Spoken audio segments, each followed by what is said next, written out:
What up, SNA Assassinators? 20 seconds later, and this is Super Ninja Austin again with another AEW review video, but this time it was the following night for AEW Collision, which we see the Continental Classic is not ending, and it's probably not going to be ending anytime soon, not until probably in the next 3 weeks, and we're gonna be talking about what exactly went down, from start to finish. We should start off with a recap of the previous Continental Classic tournaments, for the last couple of weeks, especially the ones recent from last Wednesday and the day before the day before Collision show. And this is where.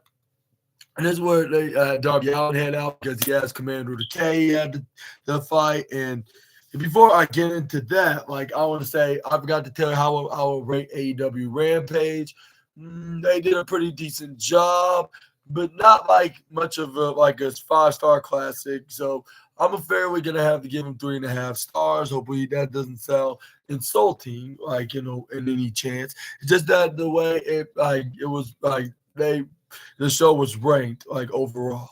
But yeah, I hope y'all enjoyed the video. Let me know in the comments about that. But let's get started on to Collision now with fan champion Darby. Even though Commander K is also a fan favorite, but everybody just likes the master of the coffin drops even more. This is where he gets headlock slam. This is where Darby Allin he gets countered by Commander K. He gets sent right to the bottom right side. It's where then he goes for a leaping dodge, but he ends up getting arm drag. But this is where Darby Allin managed to go for a headlock right onto the man or the luchador that don't know how to spell his name. This is where he did jump to the right side, goes for slider. But Commander K impressively did a cartwheel and a handstand flip, and this is where he went right back to the right corner. Darby Allin made a huge mistake by ducking his or bowing his head minutes before. He get minutes before we got before Commander K was even coming. This is where he used that advantage. And this is where he goes for an alley-oop right into the sunset flip. This is where then we got but this is where we got what's the name? Not Daniel Ricciardo. What I'm talking about, Darby Allin started going for a Boston Crab, even though I think he's from Seattle, not from Boston, like his colleague is. This is where then he tried to go for the what they call it, the sharpshooter. This is where we got Commander with the K grabbing onto the ropes. He was please let go. This is where then he's that did not work, unfortunately. This is where. That's where he gets leg. That's where he got Commander K did a leg dip right into the ropes. Then going for what they call do an arm drag. He did arms this way. Then try to go for a pin, but he only got a 2-point I'll say 2.3 count is where then Darby Allin go for a headlock and start clapping for the former TNT champion. This is where he sent what's his name Commander with a K right into the left side. He tried to close arm out there, but he gets the ropes. This is where Commander K dropped the ropes down with him going over. This is where we got what is where we got what's his name Commander K then finally gets him off. This is where he goes for what they call what's that? It goes right back in the ring, goes for a springboard into a crossbody. This is where he thought it was going to be it by this time, but this is where he ends up getting denied at 2.9999999. Might as well point away from being 3. This is where then Commander K was questioning what is Darby made of? This is where then we got what's his name Commander with a K then try to go for a couple other methods to try to beat Darby Allin. It's something similar to what last night in the main event. But funny thing is, the funny thing about that, that was the ending of that show. But next day he started the show, the complete opposite of what he did the previous night. But yeah, that's a different story for a different day. But it's where we got Commander with a K. Then what else he did? I believe we tried to go for another high-flying maneuver, but Darby Allin intercepted him. This is where, and into his pass is where we got what happened next? Darby Allin then what else he did? I'm trying to think. Darby Allin then I believe countered is where I believe he hits that sunset flip maneuver, but I think he only got a kick out at 2.5, just like a generic quarterback will call when they're calling a play. This is where then we got what else happened.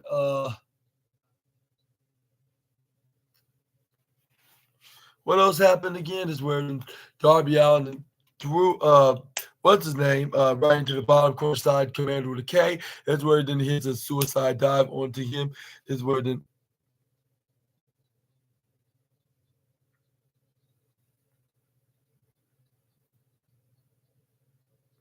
what else happened is where I believe he did a repeated suicide. Is what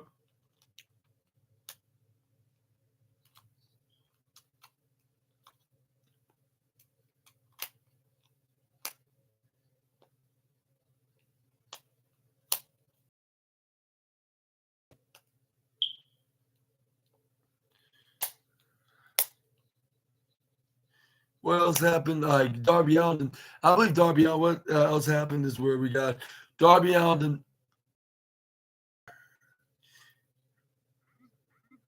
I believe it. I think he went and hit a coffin drop, if I'm mistaken. Yeah, something like that. This is where then he hits a coffin drop right onto Commander with a K. This is where then he, I believe, ended the match that way. 1, 2, 3. Which I'm not sure if that's the specific ending. Like I'm trying to think. Oh yeah, it's all started like with him going for a Spanish fly. This is where then Darby Allin then I then hit a crossbody on him. This is where he draped him right off the corner. He coffin dropped him right through there. That's where then he sent him right to the outside. That's where he tried to go for a pin. He ended up kicking out 2.7. Then come in with a K. Then try to go for like a Canadian destroyer like maneuver, but this is where he gets tossed right off the top rope. It's where then it's what they call this is where then he hit the coffin drop. This is where Darby Allin scored his first win, like in scoring 3 points. This is where the show like that tonight that we will be seeing Claudio Castagnoli will take on Will Ospreay in the Gold Leagues, like in the best city of the United States. That's a different story for a different day. That sounds very intriguing as well. But it's where we got Don Callis was interviewed by Renee Paquette. This is where then Edward Bridgewood and Don Callis is like, yeah, like it's just business as usual. Yeah, just like if he already knows like what's in the future that holds like the future success of the Don Callis family when he really don't. But yeah, I forgot. I'll give Darby Allin the silver trophy tonight. It's just that the Daniel Garcia versus the Mark Briscoe match was just really good. Maybe both of them are going to be getting the golden trophy tonight because I know one other match that was in the blue leagues of the Continental Classic that's going to get the second place spot. So I might as well give the opener, the main event, the tide of the golden trophy of the night, Darby Allin versus Commander with a K, which this is the second night in a row that Commander with a K first ever got a golden trophy on the SNA podcast because he's just really he's just getting more and more better in his talent, like in AEW thus far. But anyways, where we got Don Callis he and Kyle Fletcher are the are the future of the Don Callis family and the greatness of. This is where the Power Tops went face to face with Don Callis with a serious look, where Don Callis thought he was joining in with this little future I'll say championship success party. This is where he's like, hey, like it's been a while. What's up? Like, it's good to see you, Power Star. And the Power Star, no, step right back. Like, let me ask you something. You seem like me, like you. It seemed like you forgot my number, you forgot my email, you even forgot to check on and call me, right? Like Don, this where it's like correct, like right, and then this where what's his name?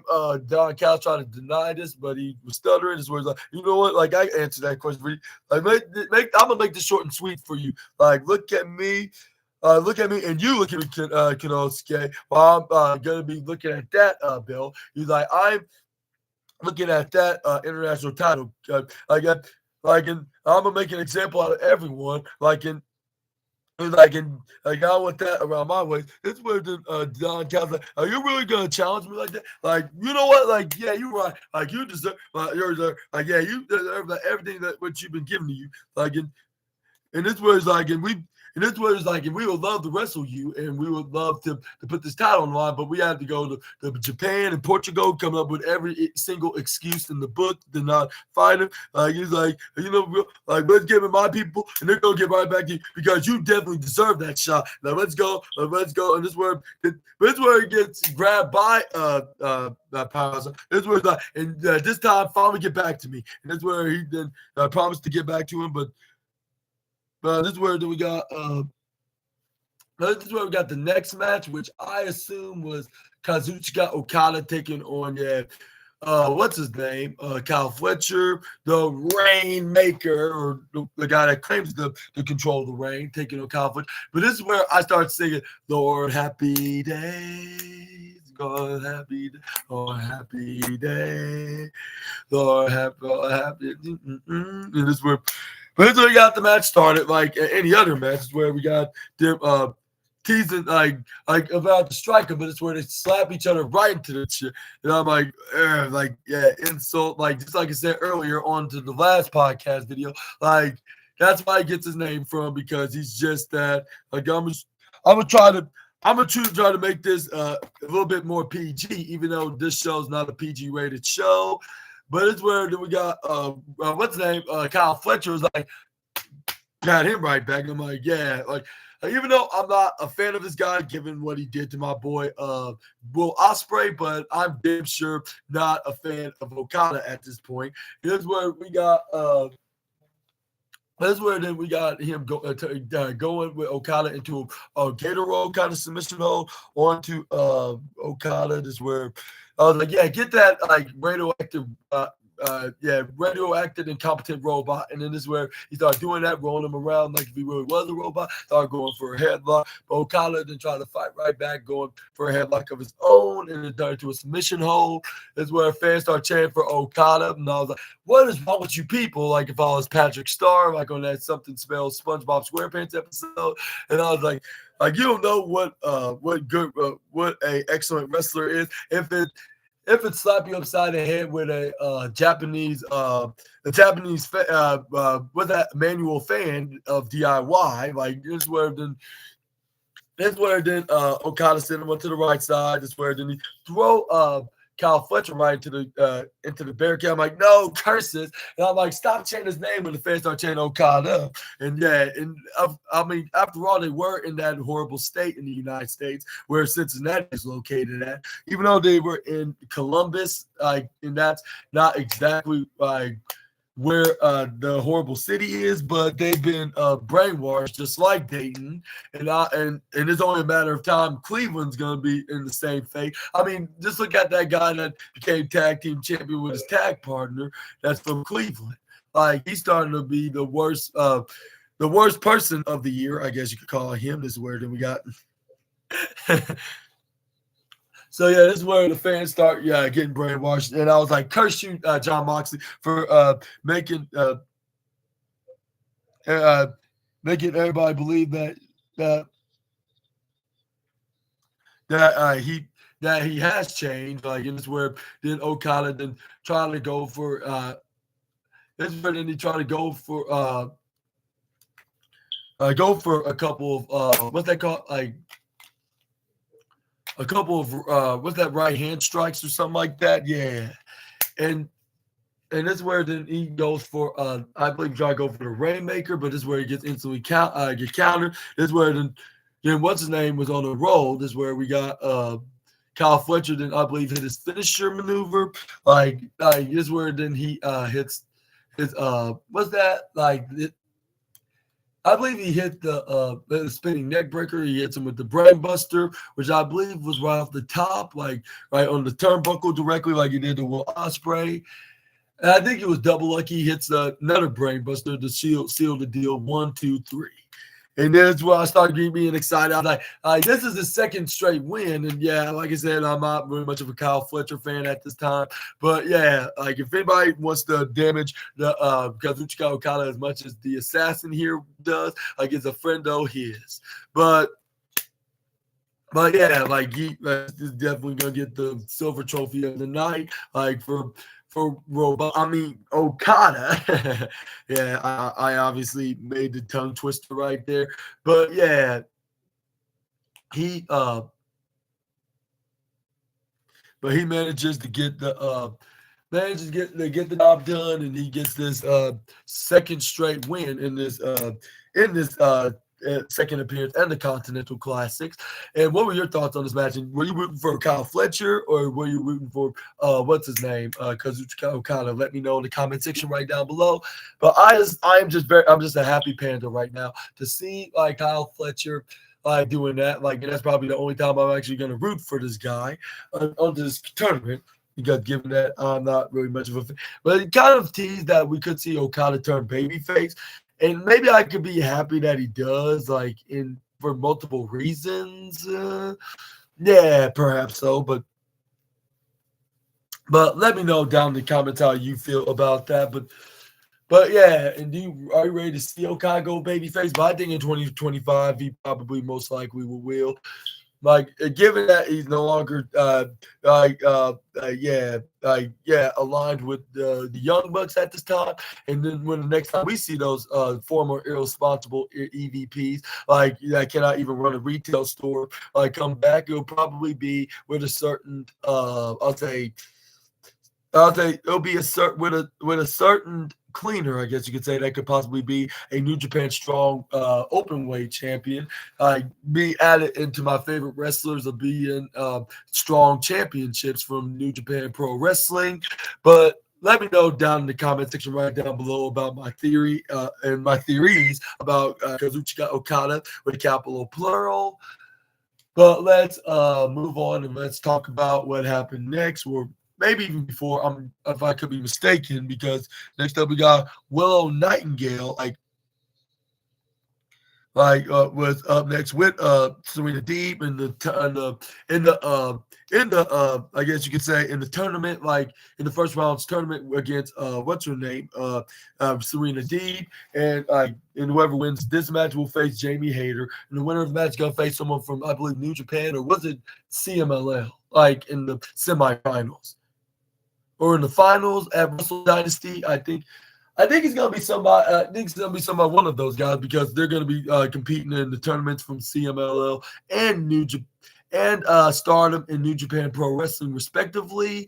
Like now they're doing right here, like in AEW. Like one half have AEW, while the other half has like wrestlers from New Japan and CMLL and Stardom and other places. But anyway, this is where we got Willow Nightingale going for a wrist lock right onto Serena Deeb. This was Serena Deeb going for a roll, flip forward and back, then go for a wrist lock of her own onto Willow the Pillow. This is where the fans will chant for Willow because she's the fan favorite babyface in the women's division. This is where we got the pillow that got out of Serena Deeb's headlock that she put on her. That's where she throws her to the right court side. She ends up getting shoulder tackle. This is where Willow the Pillow hits the shoulder tackle of her own. This is where Willow Nightingale started doing her little shimmy dance. This is where then on the shoulders. This is where then she did and she went right to the bottom corner side. This is where she gets slide dug by Serena Deeb. This is where she turned into a female version of that Viper wrestler that does power slams over the other company.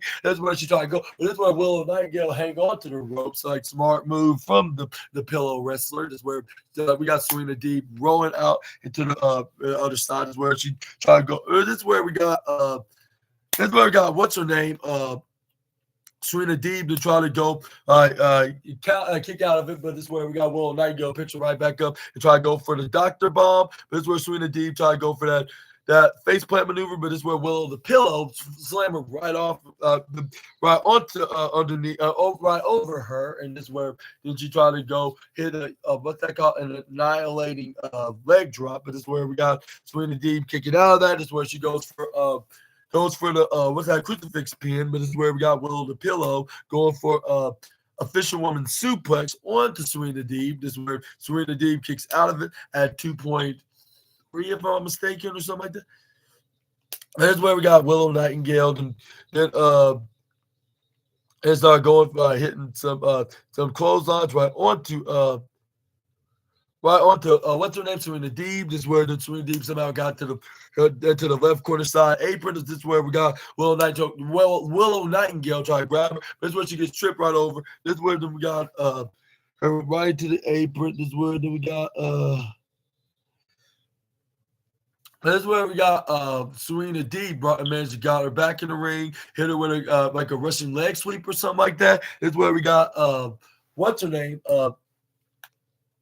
This is where then we got her trying to go for a pin, but she managed. This is where Willow managed to kick out at 2 point. What was it? 2.6, if I'm mistaken. This is where then we got Serena Deeb then try to hit her with that double underhook faceplant maneuver that she was unsuccessful of doing earlier. But and even though she got the move right, because of course she would, because it's the guaranteed maneuver in her arsenal at this point. But unfortunately for the professor, this is where she couldn't get the 3 count. This is where then we got what else happened is where we got her running right into.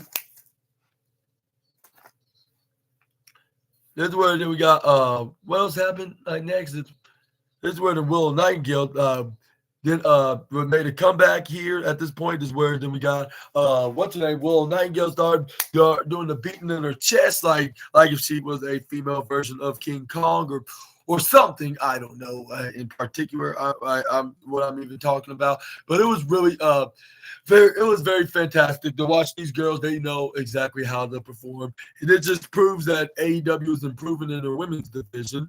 This is where then we got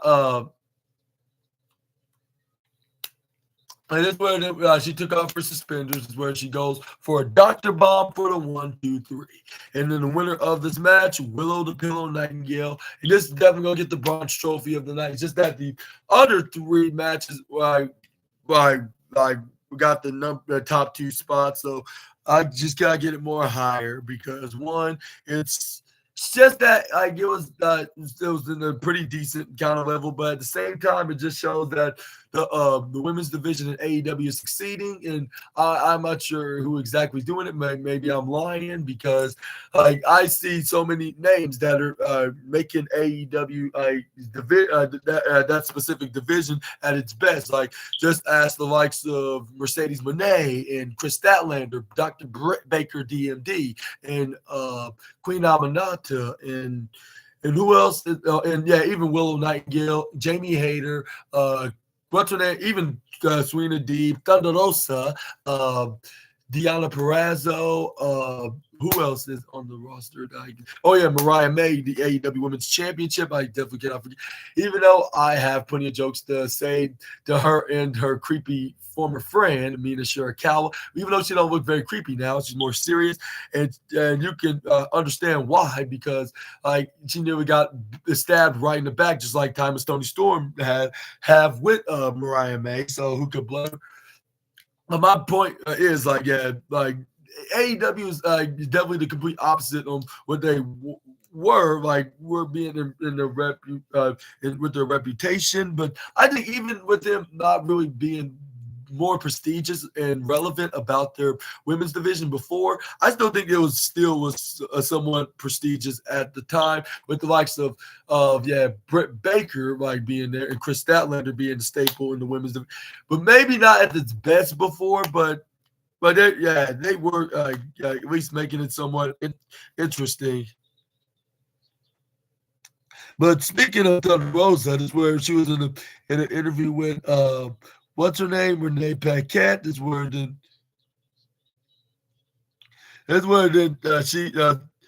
got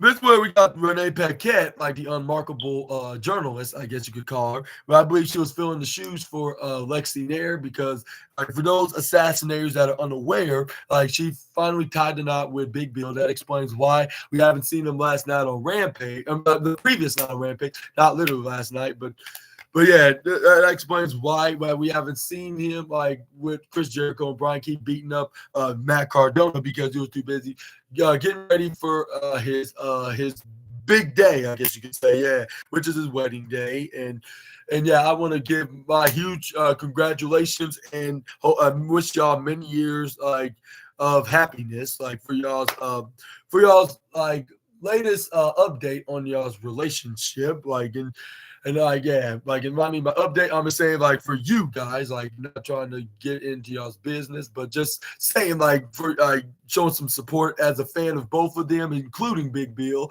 like and all thanks to Chris Jericho with him being in the learning tree, like yeah, like I want to give my biggest congratulations on to the happy wrestling couple, but that's where we got Thunder Rosa, like I had plenty to say about. That's where then Thunder Rosa like say I hope Mina does win, like and yeah, no hard feelings for her, like yeah, like I'm very cool with her, like she's no problem whatsoever, like I just want to like wish you the best of luck and hope you do win, so we can meet in the square circle and have us a magical event. And this is where you like. But as for Mariah May, like I got a long list. This is where she took out her shirt, like, and this is where she grabbed a list of things that she had to say in her in Spanish. This is where I'm sorry, assassinators that are also the culture. And I don't mean this by disrespect or insult or some kind of being offensive here, but it's just that the way she said it to Mariah May just had me dying with laughter. I was like, yeah, she totally deserved that. Like, yeah, Thunder Rosa definitely let her have it, and she should, as she should. But it's where did she call Mina Shirakawa a excellent professional wrestler and an excellent athlete, like in general. And she's like, it'll be a total honor to be in the ring with her. But as for Mariah May, and she said it so fast, even if I did know what she said in Spanish, I was not sure if I could keep up what she said, but what I can tell what she said is probably some words that are not lovely or glamorous, like Mariah May claimed that she is. But yeah, this is where then she went down the list, like, and she's like, if she do win, and she was like, and this was just like, I beat both Mina and Mariah May, so I got more of an advantage. Like if I do get a shot at my AEW Women's Championship that I have not lost, and that's true because when the last time she was the championship, she did not lose it by pinfall submission. It was due to injury, and unfortunately, like it lasted for over a year. But luckily, like she came back and she's finally right on track. But unfortunately, she did not get a shot at that women's championship. But it's where did she like yeah she's not gonna keep my eye off of you, like to Mariah May. That's where we got. But it's where we got. That's where she's like, and I'll see one of you girls very soon. Like, and this where she walked storm right out of there. I believe. What's her name? Renee Paquette was probably secretly was provoking Thunder Rosa, which I would be feeling the same way if she was making me mad at something passing along with. You know, I sound like a horrible person right here, but you gotta understand like what Renee Paquette's husband is. And some of y'all probably say, but that doesn't mean that makes her a horrible person. Well, maybe true, but at the same time, she do ask these very like unnecessary questions as of late. You never know what's in her mind, and she probably got a man that brainwashed and drunken her to death, I guess you could say, with that very disgusting horrible toxic water that happens to be green, because they showed like them giving it to Orange Cassidy earlier until they showed but it's where then Don Moxley didn't say like, all right, like let's talk about like who's been a thorn in the Death Rider's side lately, and that is first the Switchblade Jay White, and then this was like let's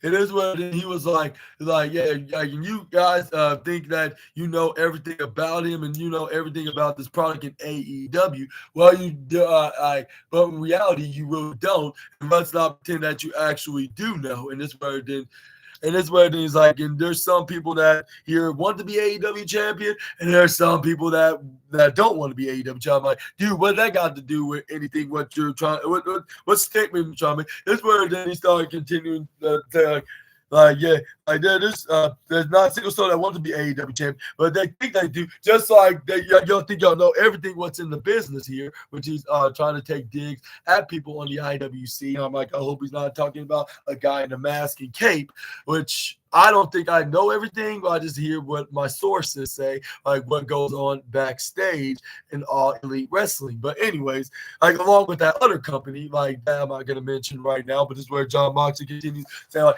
yeah, I give him. And that's where then he was like, and then you think that, like, yeah, you really think they do? Like, yeah, and he's like, yeah, I'm gonna make that statement come true in reality when fans start chanting "freshly squeezed" because they do not care what comes out of the Death Riders leader's mouth. Also, the AEW World Champion is where he could do. He's like, I'm gonna do some sacrifices. Like they're not ready to go shoulder to shoulder. They're not ready to put themselves in the harm's way because they're afraid of them. They want to hold up and shine up real nice, hold up and held high. I'm like, you're talking about holding up championships. Like, where the hell is the AEW championship? Like, if you somehow like destroyed it, like that's property damages, and I believe you're gonna have to pay a lot of fines and pay for the replacement championship. Like, if Anthony Khan found out if you did something with his AEW World Championship, but even if you lost it or broke it, which like I don't know, like I don't know, like yeah, you. But it's what John Moxley then claimed that those guys don't deserve to lay eyes like on the AEW World Champion. Again, it's his responsibility to make sure they don't. And I'm like, why are you keeping the championship hostage in your very creepy route? Like, why don't you just take it out and show everybody, like, even if they don't deserve it, that's the whole point of being champion. Like, maybe you want to say that you're. Maybe you want to brag about like you are a better champion, even if you don't. I do know that, but I don't think you're a really great champion at this time. Maybe I'll say my favorite time when John Moxley actually did hold the AEW World Champion was his first reign back in 2020, like when he defended with the likes of MJF.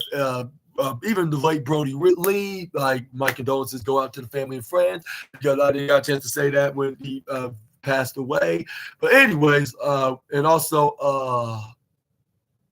and who else he had banger matches with? Oh yeah, and even Kenny Omega was the one that dethroned him for the championship. That's when he also turned heel onto Jama. Oh yeah, and he also had also another banger with the upcoming Eddie Kingston as well. This one we got John Moxley.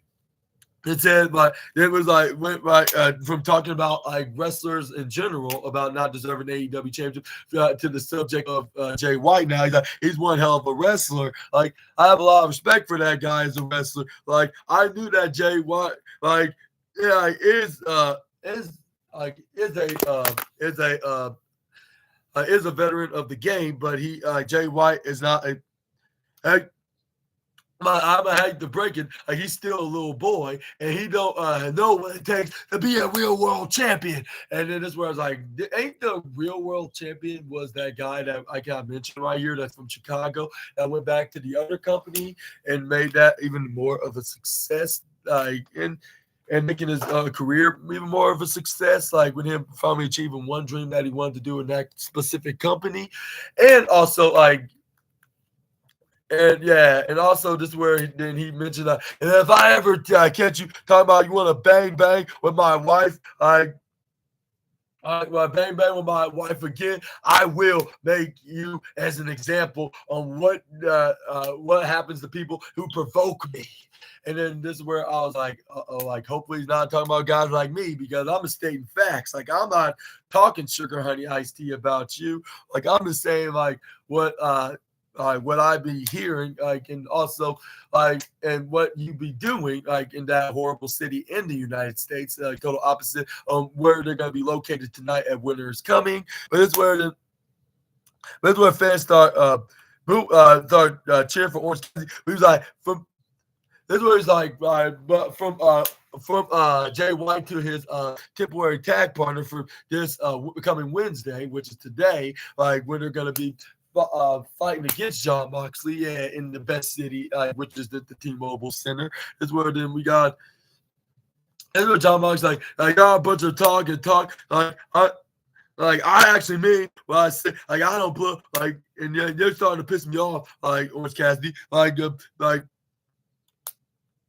Here's what it's and this where then he kind of made a death-threatening warning to Orange Cassidy, which I was like, you cannot do this, because you probably could go to wrestling jail for this. Which, if that's a place, such a thing, is where then it's where he's you better not think I'm bluff, or I will remove you here in AEW for good. And then that's where then Orange Cassidy came out after he mentioned him by name. That's where Orange Cassidy came in and was like, you don't think I'm not afraid of you? This where then I was like, well, you shouldn't be afraid because he's a delusional lunatic that think he. And that's where he's like, I have nothing else to lose. So I might as well just come out here and face that fact, even if it kills me. And it's where then he threw the shades right into his face. That's where then he took off his jacket. That's where he threw it right into the face of Willa Yuta. That's where then he took the shirt, threw it to the bastard pack. It was like, all right, come out and beat me up. And that's where they started beating him up. That's where that's where then John Moxley nearly gouged the eyes out of Orange Cassidy. This is where we got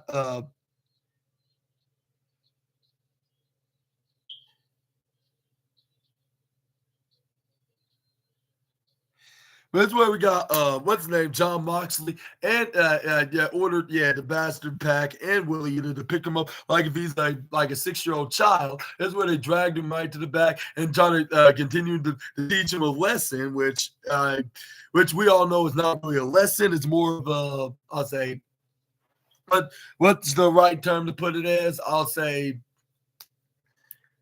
What's the I'll say what's the a better term, which there's a lack of, this where he tried to bring him back there. This where then he tried to poison him with that toxic, disgusting water that's from this spray bottle, and I'm like, ew, that's where they keep it in. That's what makes it worse. Bleh.